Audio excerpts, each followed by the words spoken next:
Zdaj pa vabim k sebi, da se mi pridružita na virtualnem odru predstavniki iz 3 podjetij, torej Instateksta, Modrega planeta in pa Giro Car Sharea. Torej gre za Tomaža. Tomaž, en lep pozdrav. Si z nami, dajte se unmutati, prosim, da bomo lahko poklepetali. Ja, zdravo Urban, zdravo vsem. Zdravo. Klemen, Živim. zdravo. Klemen Furlan, živijo. Živijo, zdravo. Kje je Instatekst? Kje je start? Tule, Matej, lep pozdrav vsem. Zdravo, Matej. Zdravo. Evo, torej, kot že rečeno, nas ta kratek pogovor smo naslovili nekako preboj letošnjega leta. V generaciji P2SK in SISK podjetij smo poiskali nekaj tistih, ki so dosegli kljub zahtevnim razmeram nekako vidnejše preboje, pa vidnejše rezultate. In na kratko bomo poklepetali v bistvu o vaših izkušnjah. Seveda pa ste, kot rečeno, vsi vabljeni k debati. Da bomo pa začetek se umestili malo v to vsebino. Morda vsakega izmed 3 gostov na kratko prosim, da se predstavite oziroma poveste, s čim se vaše podjetje ukvarja. Kasneje v drugem krogu vprašanj pa bomo šli na tem, kaj je bil ta preboj, ki ste ga dosegli. Pa kar, če začnimo z Matejem, pa potem Klemen, pa potem Tomaž. Instatekst je spletno orodje, ki na podlagi umetne inteligence vaše besedilo napiše na novo, se pravi angleško besedilo, kot bi ga napisal nek dobro izobražen Anglež ali pa Američan.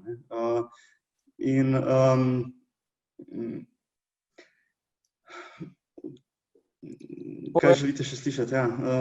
Torej, ste torej ustanovljeni malo na kratko o zgodovini podjetja, tako malo, kdaj ste začeli? Podjetje je bilo ustanovljeno leta 2019, smo tudi pridobili P2 subvencijo, kar je bil zelo spodbuden start. Jeseni 2019 smo prvič testno ponudili prvo različico Instateksta širši javnosti. Takrat je bil predvsem cilj učenje. Se pravi, naslednje 4 mesece smo se učili, meni ni bilo sram povedati, da recimo decembra, da smo imeli recimo 6 prodanih licenc, ker ni bil takrat to cilj. Smo se pa na srečo uspeli dovolj hitro naučiti dovolj, da smo potem s februarjem pa začeli storitev aktivno tržiti in nekaj, kar se je zdelo prej le par prodanih licencah nedosegljiv cilj, je postala realnost. Smo dejansko presegli 50.000 evrov prodanih licenc v prvi polovici leta, kar smo si nekako tudi z mentorjem Matejem Golobom zadali za cilj. Eno vprašanje je že prišlo na Menti, torej ali so možni tudi drugi jeziki poleg angleščine?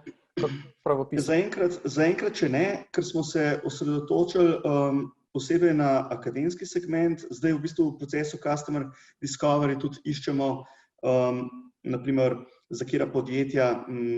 Imamo tudi med kupci podjetja, sploh oddelki marketing, prodaja, pa tudi recimo prevajalce, ampak na tisti segment se ne osredotočamo.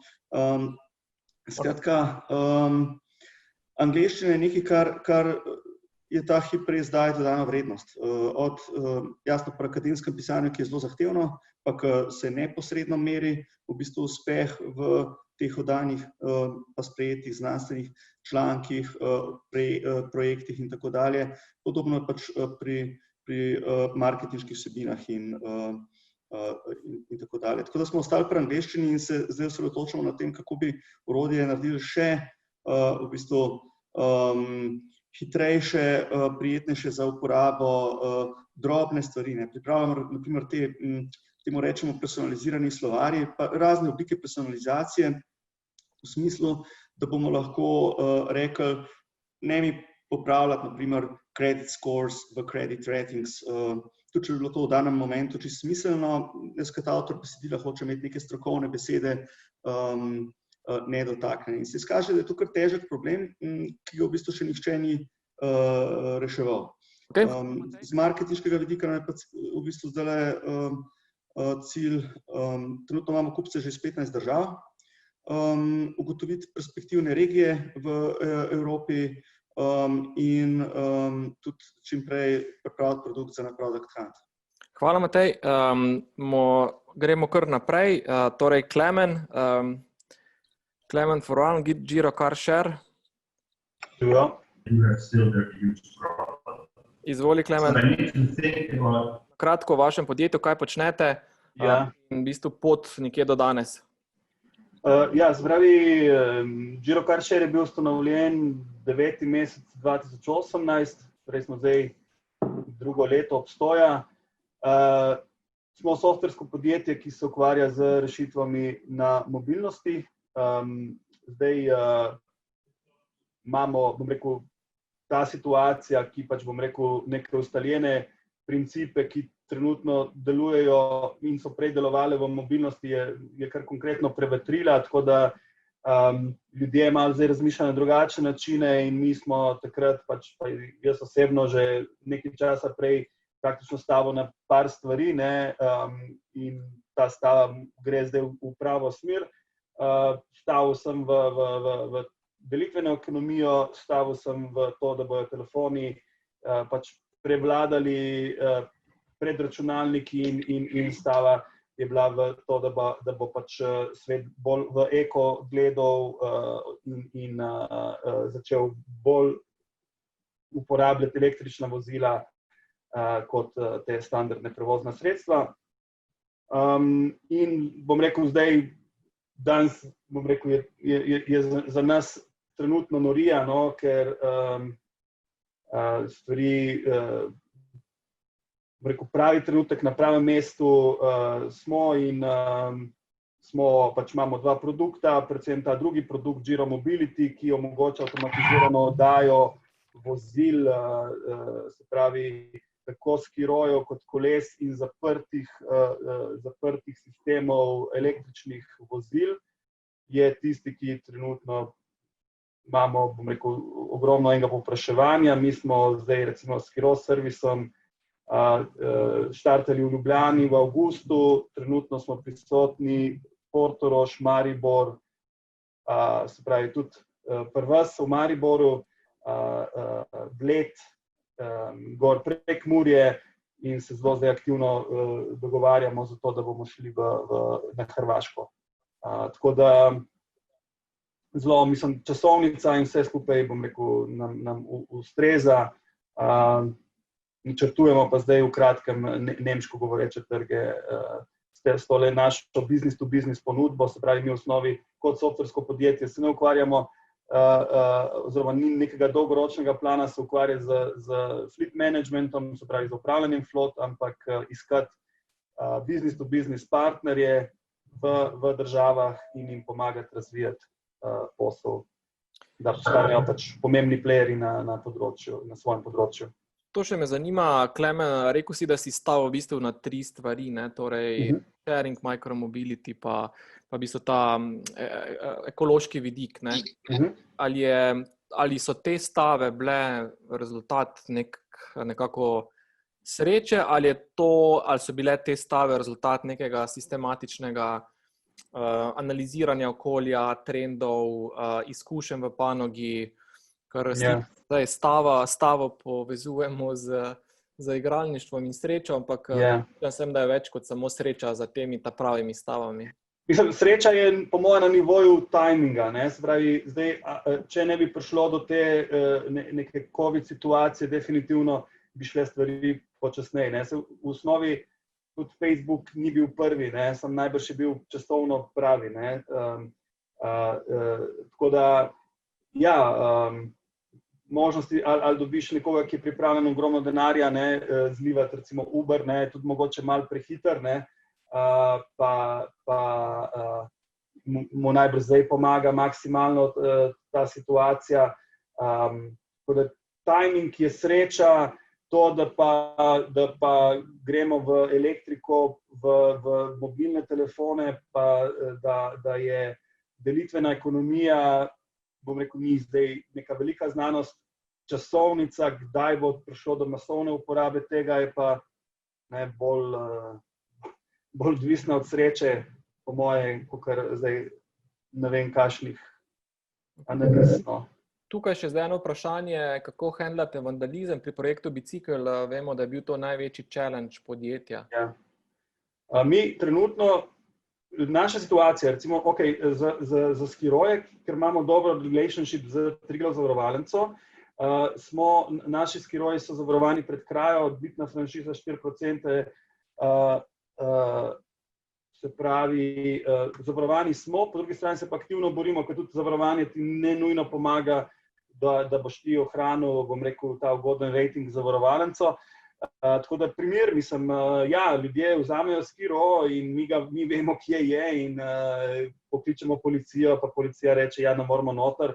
Tako da, mislim, kaj smo naredili? S Triglav zavarovalnico smo polepimo isto hišo z letaki, da pač je to kazenska zadeva in da govorim za primer kraje, in da pač jim sprožimo alarme na Skiroju, ki se derejo na stanovanju. Tako da ta sistem zdaj kar dobro deluje. Vandalizma, bom rekel, presenetljivo razmeroma malo trenutno. Koliko imamo? Kraj so kar neki, Ključavnice ponavadi so tiste, ki so najbolj na... Okay. Ja. Za to vodno. Tomaž, še tvoj del, Modri planet, 3-day survey, kaj počnete? Tako je. Mi smo ustanovili podjetje v letu 2012, bili smo 3 ustanovitelji, gnalo nas je pa v bistvu v razvoj aplikacije, v bistvu neka optimizacija po zajemu prostorskih podatkov. Zdaj pa strast in pa znanje nas je privedlo do razvoja aplikacije 3D Survey, s katero naši geodeti, se pravi naš največji segment strank so geodeti, zajemajo terenske podatke z droni in fotoaparati, skratka z fotoaparati slikajo teren 80 metrov nad zemljo, z našim softwarom pa sprocesirajo te fotografije v 3D podatke. 3D prostorski podatki so zelo natančni, zato jih uporabljajo za izračunavanje 3D modelov, zelo natančnih, izračunavanje volumnov, izdelavo prečnih profilov terena, objektov in tako naprej. Tako da zdaj pa z razvojem aplikacije segamo tudi v gradbeništvo, arhitekturo, arheologijo, projektivo in tako naprej. Mi smo pričeli s prodajo v letu 2015, tekom razvoja smo se mogli začeti ukvarjati z storitvijo, tako da od 2013 do 2015 smo se preživeli storitvijo in pa seveda za natečaj P2A, P2B. V 2015 smo bili uspešni na SK200, kar nam je dodalo dodatno investicijo in pa krila, da smo lahko v bistvu razvili prodajno mrežo in pa produkt iz MVP-ja v tak stabilen, dober produkt. Danes ga prodajamo v več kot 40 državah, prodajamo ga preko resellerjev, najprej smo začeli v Sloveniji, Hrvaški, Ameriki in tako naprej, tako da danes imamo resellerje praktično po celem svetu. Naš največji izziv ta trenutek je, da to prodajno mrežo zgostimo, da tudi izboljšamo prodajo, pa zavedanje resellerjev, na kakšen način, kako prodajati in pa da ne prodajajo samo software, ampak da tudi razvijajo oni geodetsko industrijo, temu rečeno. Tako da, ja, zadeva je zelo razborljiva, mi moramo pri svojem delu slediti tako razvoju računalnikov, kot razvoju dronov in pa fotoaparatov. Tako da sami vemo, vsi vemo, da so se droni v zadnjih 8 letih tako spremenili, in temu smo mogli tudi mi slediti, tako da in ravno to nas ohranja na površju, da znamo biti v koraku s časom. No, danes trenutno stanje našega podjetja je, da nas je 8 zaposlenih, iščemo še v prodaji sodelavca, tako da to krizo korone smo kar dobro preživeli. To sem hotel vprašati, Tomaž, namreč to, da ste vi en izmed, ne vem, top 3 ponudnikov tovrstnega softvera na svetu, to, da je prodajate v 43 državah, da imate ogromno mrežo distributerjev, tak na prvi občutek bi človek pomislil, da je vaša ekipa 10-kratnik tega, kar v resnici je.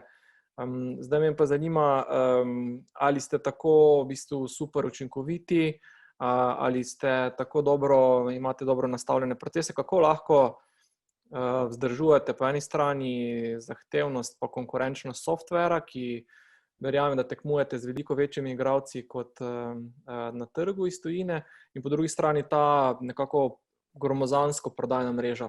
Ali tu stvar v večji meri avtomatizirana? Skratka, mogoče ta dva izziva za 8 ljudi se mi zdi to skoraj, neverjetno.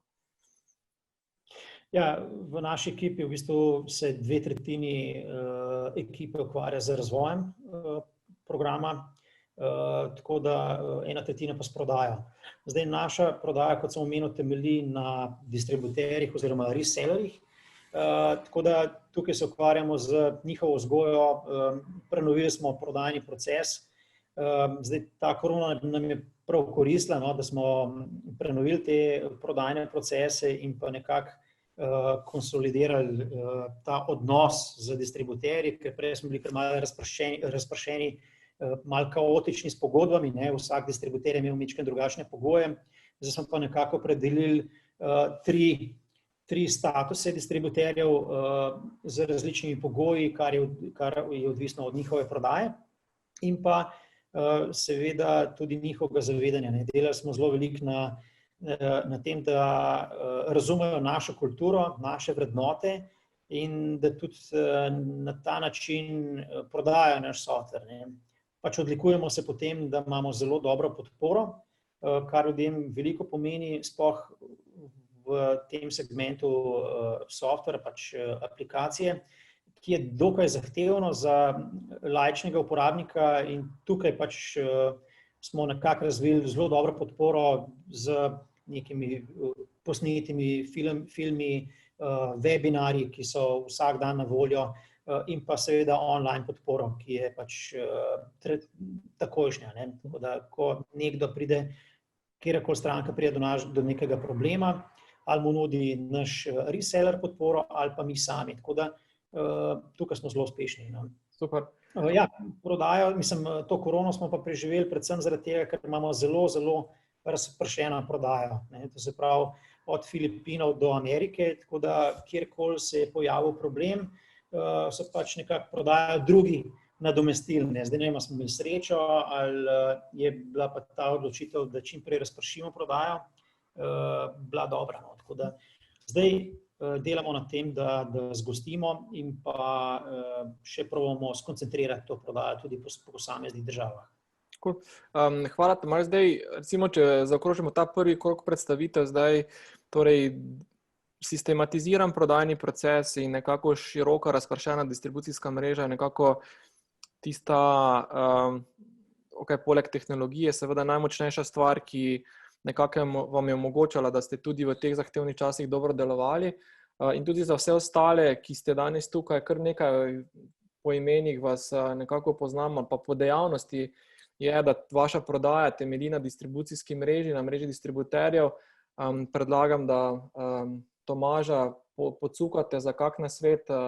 Tomaž, če se ti ljubi, napiši v chat svoj e-mail, verjamem, da boš kak koristen nasvet podelil za tistimi, ki jih to zanima. Skratka, ta distribucijska mreža se mi zdi zelo zahtevna in se mi zdi, da sploh nekako v zadnjem letu, ko ste to še bolj prenovili te pakete, Tomaž, da vam je res uspelo nekako ta proces tudi sistematizirati. Jaz mislim, da je zdaj, da bo prihodnje leto še v bistvu neprimerno boljše kot te letošnje. Tako da hvala Tomaž. Hvala. Klemen, ti v bistvu tvoj nekako del je, se mi zdi prav tako na nek način ta nekako distribucija, postavljanje mreže, torej omenil si 4 mesta, če se prav spomnim, v Sloveniji. Zdaj mogoče še par besed o vaši ekipi, in na kak način ste vi organizirani, koliko vlagate v to avtomatizacijo samih procesov? Ja, mi smo praktično še v dosti zgodnji fazi postavljanja teh procesov, no, se pravi, pač jaz verjamem da mora biti ekipa v firmi pač različna, ne, se pravi, da vsak spoštuje njegova znanja, specifična znanja, tako da probamo, pač predvsem se mora vsak zavedati, kje so njegovi plusi pa minusi in delati ekipo kot celoto, no, pač tukaj tudi moram našega mentorja, enega od mentorjev, no, ki imamo dva, tukaj Marjano pohvaliti, no, ker pač je zelo dobro, smo mi dva prečesala našo celotno ekipo in tudi vemo, kaj iščemo v prihodnosti, kaj nam manjka. Kar se pa tiče same distribucije, se pravi, že spet, pač jaz res skušam tukaj maksimalno to slovensko znanje uporabiti. Tukaj recimo Matt Mayfield, ki smo ga zadnjič spoznali na Seedu, nam je zelo pomagal pri nekem paketu nekega leasinga 5 skirojev, katerega bomo zdaj poslali po Nemčiji. Se pravi, dobesedno koristimo vse najboljše znanje, ki je zbrano v Sloveniji, zato da nam pomaga, da so te stvari, bom rekel, pametno sestavljene, ne. Tukaj tudi Grega Pipan in ostali, no, tako da ja, to se učimo in probamo narediti, dati delo tistemu, ki je najboljši na področju. Klemen, govorimo o preboju, torej vaš štart je bil, tudi zelo smo bili priča po medijih, torej Skiroji, ogromno člankov na Financ, TV Slovenija, skratka, ta PR podpora je, se mi zdi, bila odlično izpeljana in je nekako podprla vaše prodajne napore.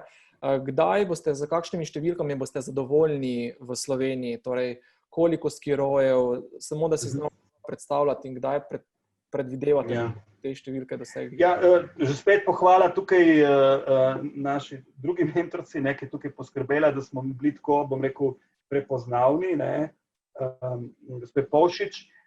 In mislim, praktično mi nismo enega evra zapravili za vso tole medijsko pojavnost.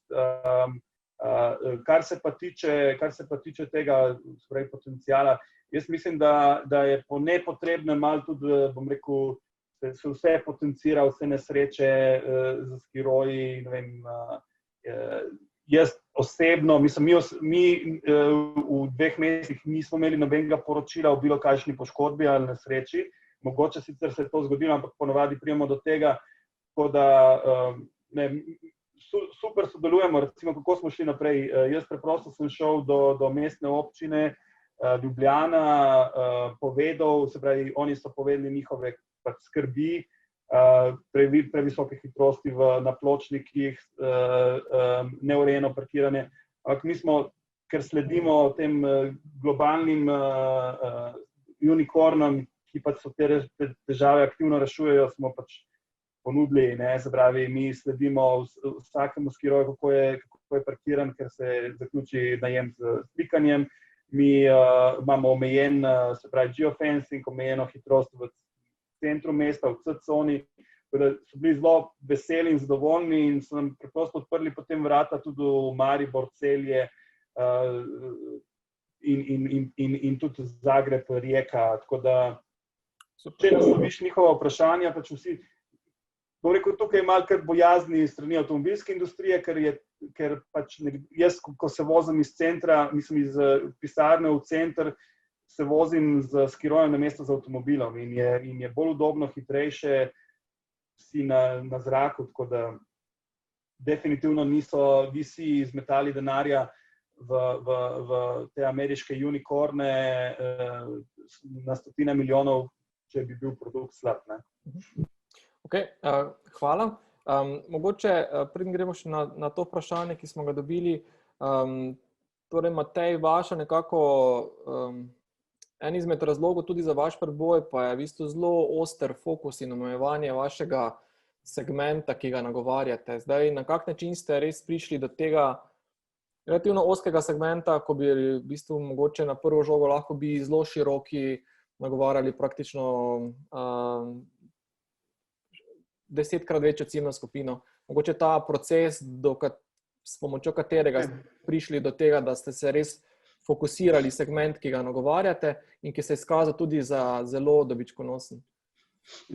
Okay, jaz bi se pridružil temu mnenju, ki je Klemen izrazil, da je veliko znanja v Sloveniji in dejansko od teh mentorjev na različnih izobraževanjih smo tudi do teh odgovorov prišli. Naprimer, bom prej omenil Matta Mayfielda, recimo na njegovih prodajnih srečanjih. Recimo, rekel je,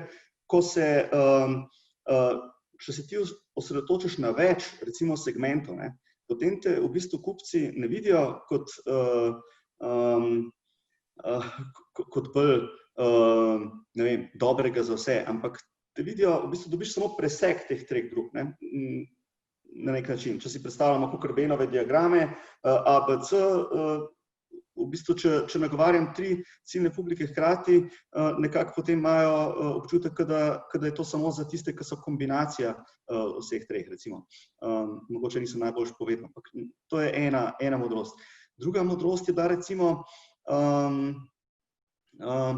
kar se tiče konkretnega tega vprašanja, osredotočili smo se na akademski segment. Zakaj? Ker smo ga dobro razumeli, ker tudi sami izhajamo iz tega okolja. Vedeli smo tudi, da recimo je prvo četrtletje tisto obdobje, ko se recimo oddajajo članki na konference in tako naprej. Torej so ravno v tem obdobju, ko pišejo in ko rabijo to vrstno orodje.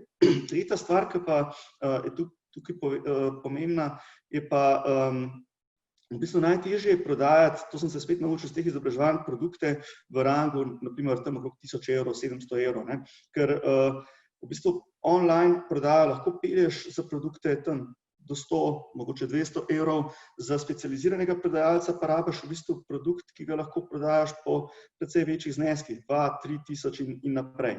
In skazali se v akademskem segmentu, da ko navdušimo na posamezni fakulteti ali pa recimo v raziskovalnem inštitutu nekaj uporabnikov, se ta kepa začne valiti in smo v nekaterih primerih tudi potem 150 uporabnikov, kupcev dobili prodanih licenc. Tako smo si lahko privoščili specializiranega prodajalca.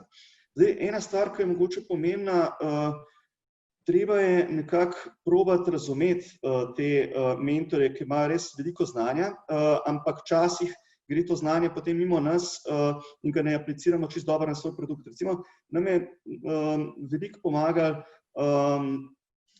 naprimer z Mattom so se pogovarjali, tako pravi, ti lahko tekmuješ samo v eni stvari.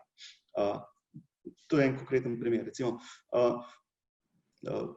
price, product, integration ali pa UX. In, price nekako nočemo, integration ne moramo, ker nas je premalo.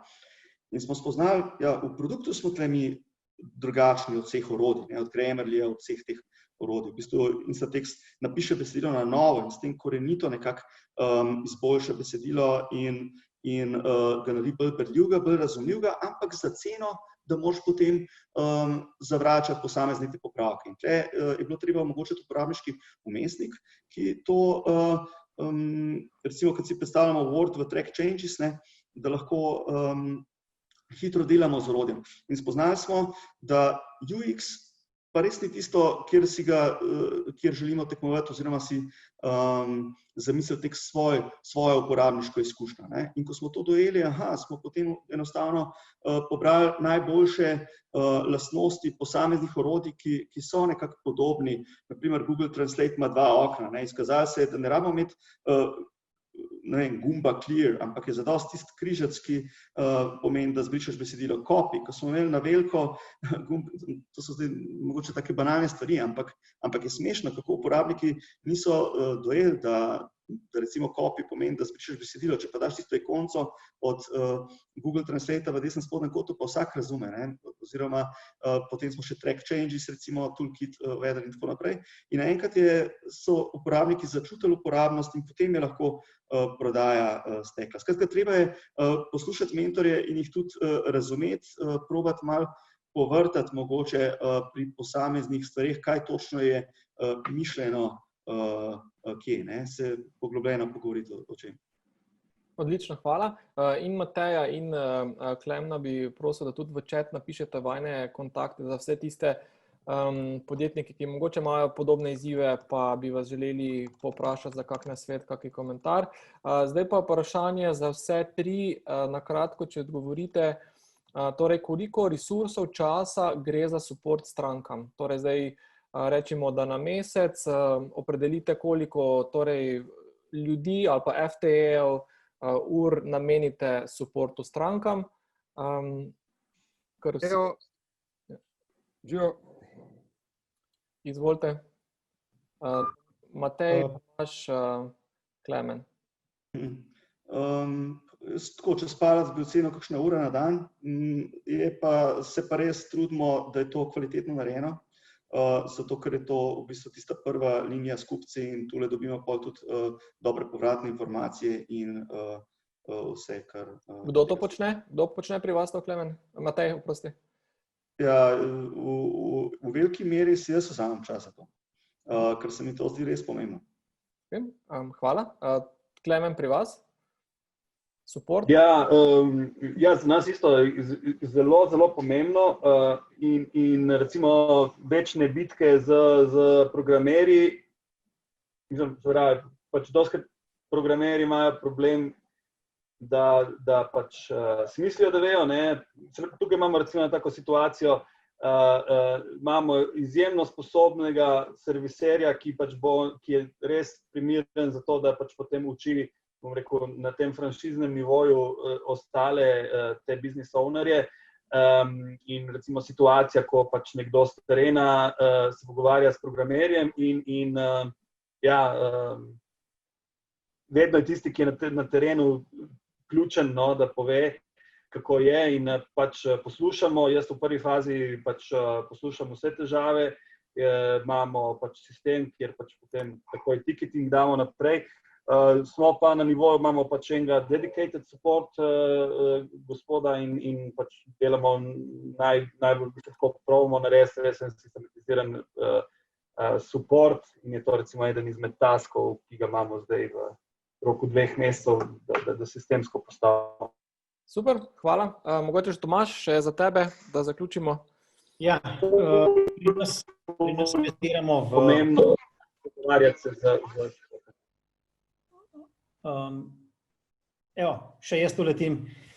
Skratka, pri nas namenjamo supportu približno 4 do 5 ur na dan. Izvaja ga pa Vid Peterman, naš najbolj tesen sodelavec in pa soustanovitelj.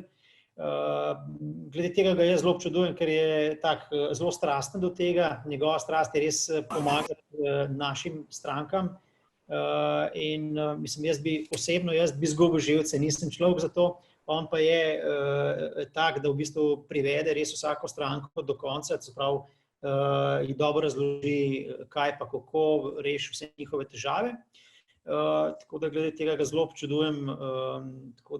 Ampak poleg tega, da on nudi support našim strankam in pa seveda tudi resellerjem oziroma distributerjem, potem tudi redno izobražujemo naše prodajalce, se pravi resellerje, ob vsaki novi ediciji, skratka mi updatamo naš software na četrtletje in vsako četrtletje imamo tudi online webinar z vsemi resellerji, pač ločeno po teh svetovnih časovih.